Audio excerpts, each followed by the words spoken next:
मागचा व्लॉग जर तुम्ही पाहिला असेल तर तुम्हाला कळेलच की मी आज चाललेली आहे खोपोलीला गगनगिरी महाराजांच्या आश्रमामध्ये। ते आश्रमला जाण्याच्या आधी मी स्वामींचं जे पळसदरीचं जे मठ आहे तिकडे गेली होती, तिकडे पहिलं दर्शन घेतलं होतं। तर नमस्कार मंडळी, मी सोनाली तुमचं मनापासून स्वागत करते माझ्या चॅनलच्या एका नवीन व्हिडिओमध्ये आणि होप सो तुम्हाला सुद्धा आजचा जो व्हिडिओ आहे, आजचा जो व्लॉग आहे तो आवडेल।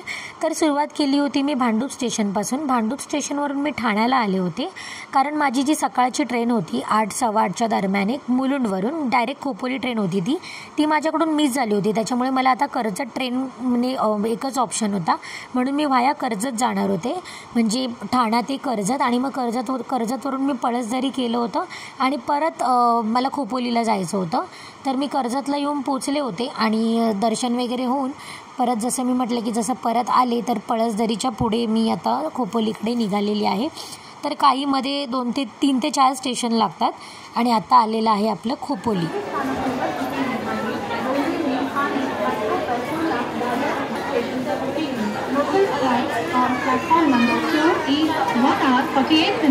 तर मी आता आलेली आहे खोपोली स्टेशनला आणि चाललेली आहे गगनगिरी महाराजांच्या मठामध्ये। वाजलेले आहेत 1:45 आणि मी गेली होती, म्हणजे मागच्या व्लॉगमध्ये तुम्हाला, म्हणजे मागचा व्लॉग जर पाहिला तर तुम्हाला समजेल की मी गेली होती पळसदरीला स्वामींच्या मठामध्ये आणि तिकडून मी 1:15ची ट्रेन पकडली आणि इथे येऊन पोचले। बरोबर मला वाटतं अर्धा तास लागला। तर आता चालले गगनगिरी महाराजांच्या मठामध्ये आणि मी इथे आले पहिल्यांदा आणि बघूया कसं आहे। खोपोली स्टेशनच्या बाहेर येताच इथे बऱ्याच रिक्षा उभ्या असतात, ज्या प्रत्येकी 20 रुपये घेऊन आश्रमापर्यंत सोडतात। रिक्षाने गेलो तर एक 5 मिनिटामध्येच आपण आश्रमापर्यंत पोहोचतो आणि जर आपण चालत जाणार असू तर 15 ते 20 मिनिटाचंच अंतर आहे। जर म्हणजे आपल्या चालण्यावर पण डिपेंड करतं, कदाचित 10 ते 15 मिनिटामध्ये पण आपण पोहोचू शकतो, कारण खूप जवळ आहे, ते अगदी लांब नाही आहे। खोपोली स्टेशनला जेवढे पण लोक उतरले होते ना, त्याच्यापैकी बरेच लोक हे आश्रमाकडेच चालले होते, त्यामुळे थोडीशी गर्दी होती।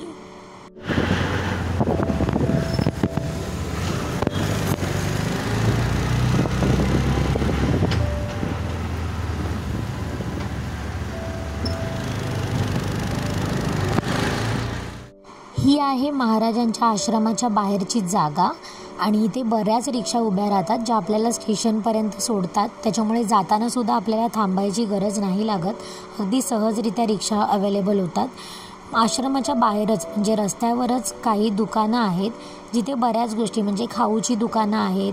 त्याच्यानंतर म्हणजे वेगवेगळे असे मला वाटतं 7 ते 8 स्टॉल आहेत आणि इथे शनिवार रविवार खूप जास्त गर्दी असते, कारण लोकांना सुट्ट्या असतात, त्याच्यामुळे दर्शनासाठी बरेच लोक येत असतात।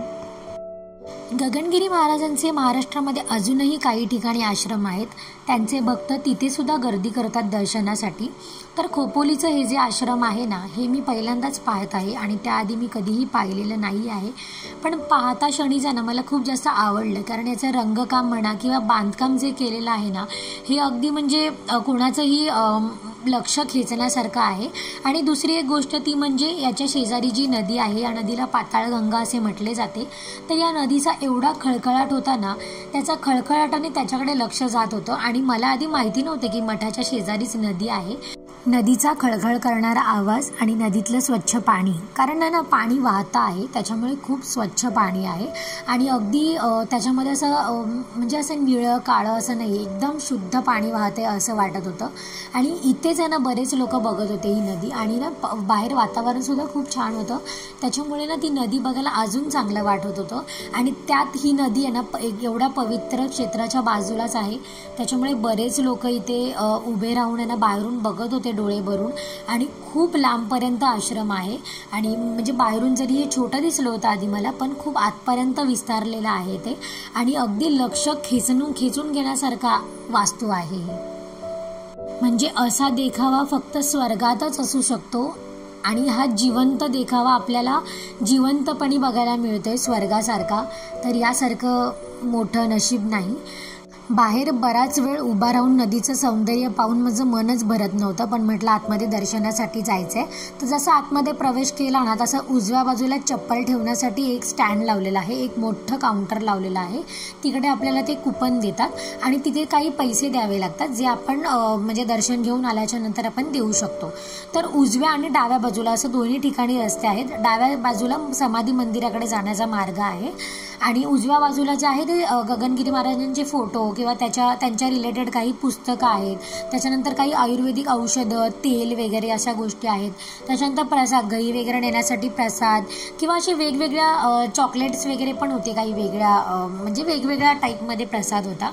तर खूप काही होतं इथे आणि बरेच लोक इथे खरेदीसुद्धा करत होते. आश्रमामध्ये हातपाय धुण्यासाठी व पिण्याच्या पाण्यासाठी उत्तम सोय केलेली आहे. पिण्याच्या पाण्यासाठी मोठे मोठे फिल्टर्स लावलेले आहेत. ओव्हरऑल बघायला गेलो तर स्वच्छतेसाठी खूप महत्त्व दिलेलं आहे. त्यानंतर इथे जेवणासाठी कुपन मिळतं, त्याचे सुद्धा आपल्याला काही पैसे भरावे लागतात. आणि हा जो रस्ता आहे हा समाधी मंदिराकडे जातो. आणि इथे सुद्धा ना बऱ्याच ठिकाणी आहेत ना लेडीजसाठी किंवा म्हणजे अशी वॉशरूमची सोय आहे आणि खूप स्वच्छता ठेवलेली आहे. पहिली गोष्ट तर म्हणजे बाहेर एवढा पाऊस पडतोय ना तरी पण इकडे व्यवस्थित म्हणजे असं चिखल नाही, कुठेही अजिबात घाण नाही, कचरा नाही. म्हणजे पायाला चालताना सुद्धा ओले पाय घेऊन जरी चालत होतो तरी माती अजिबात चिटकत नव्हती पायाला. एवढी स्वच्छता आहे या आश्रमामध्ये. म्हणजे आश्रमाचं पावित्र्य खूप राखायचा चांगला प्रयत्न केलेला आहे. त्याच्यानंतर इथे आहे ना, इथे बरेच जण आहे ना शांत बसले होते. काही जण ध्यान करत होते किंवा म्हणजे काही जण पुस्तकांचं वाचन करत होते. म्हणजे बऱ्याच गोष्टी जे धार्मिक पुस्तकं वगैरे आहेत, काही महाराजांची पुस्तकं आहेत त्याचं वाचन करत होते. आणि ते काही जण आहे ना या नदीचा छान असा म्हणजे खळखळ आवाज किंवा नदीला छान असं म्हणजे बघत होते. समाधानच वेगळं होतं ते. मला खूप जास्त आवडली ही गोष्ट. जिथे जिथे जात होतो ना आम्ही, म्हणजे जिथे जिथे मी गेले ना तिथे तिथे नदी म्हणजे नदी आहे, नदीचा आवाज आहे, नदीचं सौंदर्य आहे आणि खूप छान वाटतं या आश्रमामध्ये. या ठिकाणी महाराजांची प्रतिमेला वंदन करून आतमध्ये समाधी मंदिराकडे जाण्याचा रस्ता आहे. इथे सुद्धा बरेच जण वंदन करून पुढे जातात. चारी बाजूला ना आपल्या नदी आपल्यासोबत फिरते असं या मंदिरामध्ये फील येतो. तर हा जो रस्ता आहे ना डाव्या बाजूला जातो आणि डाव्या बाजूला समाधी मंदिराकडे दर्शनासाठी ही रांग लागलेली आहे. आणि या रांगेमध्ये मला वाटतं 15 ते 20 मिनिटच उभं राहावं लागलं, कारण शनिवार रविवार खूप जास्त गर्दी येते. त्याच्यानंतर बरेच लोक म्हणजे गाड्या वगैरे काही घेतलं किंवा काही नवीन वस्तू घेतली ना तर ते एक महाराजांचा आशीर्वाद म्हणून इकडे आणतात, त्याची पूजा वगैरे छान अशी करतात.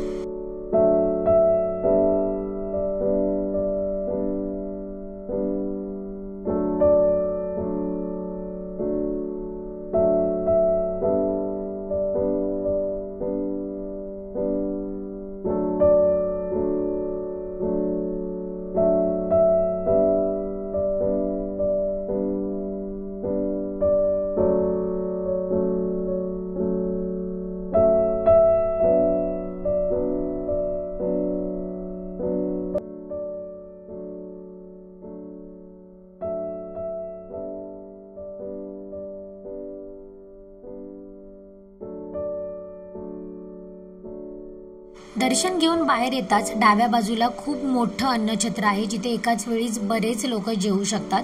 अगदी काही पैसे देऊन आपल्याला कुपन मिळतं आणि आपल्याला जेवण सुद्धा मिळतं. तर मी तिकडे जेवली नाही, कारण मी पळसदरीच्या स्वामींच्या मठामधून जेवून आले होते आणि माझं पोट भरलेलं होतं, त्याच्यामुळे मी नाही जेवली. महाराजांचं नाव मी सुरुवातीला तेव्हा ऐकलं होतं जेव्हा मी खूप जास्त लहान होते आणि माझी बहीण कॉलेजतर्फे खोपोलीला पिकनिकसाठी आली होती. वन डे पिकनिक होती ती. आणि त्याच्यानंतर ना त्यांनी खोपोलीला महाराजांचं दर्शनासाठी सुद्धा ते लोक गेले होते. आणि तेव्हा तिथून ती आल्याच्या नंतर तिने आम्हाला सांगितलं की महाराज आहे ना ते पाण्यामध्ये उभे राहून ध्यानधारणा करायचे आणि ते एवढे एकाग्र व्हायचे ना त्या ध्यानामध्ये की त्यांचे पाय माशांनी खाल्ले होते. आणि तेव्हा ऐकून ना खूप आश्चर्य वाटलं होतं आम्हाला. पण कधी योग आला नव्हता खोपोलीला जायचा, पण आज तो योग आलेला आहे. समाधी मंदिरातून दर्शन घेऊन आल्याच्या नंतर बाहेरच एक रस्ता गुहा दर्शनासाठी जातो व त्याच्या शेजारी आहे ना भक्त निवास आहे. भक्त निवास हे खूप सुंदर आहे आणि भव्य दिव्य असं आणि खूप मोठं लांबपर्यंत विस्तारलेलं आहे. आणि इथे ना भक्तांची राहण्याची खाण्याची सोय होते, ते सुद्धा अगदी 500 रुपयामध्ये. 500 रुपयामध्ये जेवण, नाश्ता वगैरे सगळं मिळतं आणि राहण्यासाठी सुद्धा मिळतं. आणि खूप जास्त स्वच्छता आहे इकडे, अगदी रस्त्यांवर सुद्धा.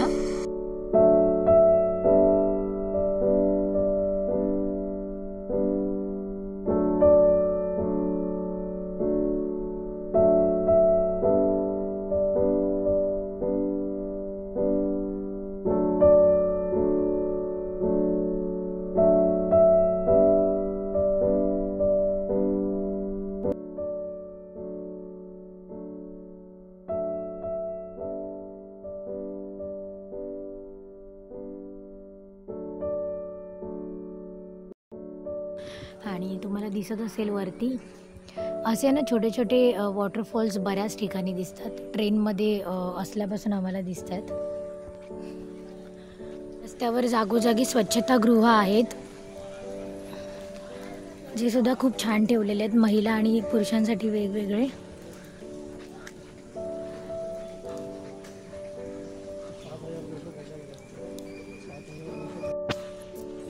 तर इथे आयुर्वेदिक गगनगिरी मसाज सेंटर आहे जे 7 ते 11 पर्यंत चालू राहतं. आणि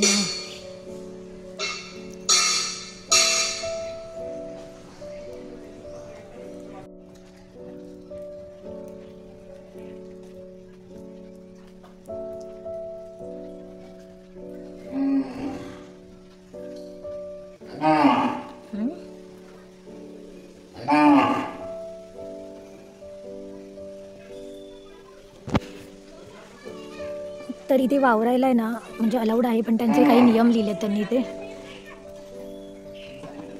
त्यालाच आहे ना स्टार्टिंगलाच हे मंदिर लागतं, महादेवाचं मंदिर. पण इकडे ना फोटोज वगैरे काढायला जास्त अलाउड नाही, व्हिडिओज वगैरे.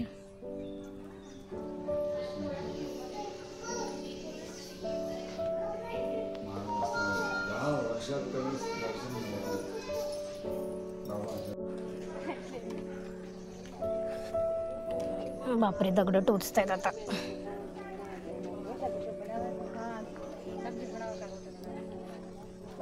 तर गुहा दर्शन तिकडून गेट आहे ना, तिकडून आत जायला रस्ता आहे, पण वरती जायला देत नाही आहेत. 2:45 वाजेपर्यंत चालू होतं असं म्हणतात वॉचमॅन. तरी लोक काय काय रिक्वेस्ट करत आहेत. ॲक्च्युली टाईम लिहिलं आहे 8 ते 5 वाजेपर्यंत तिथे बोर्डवर.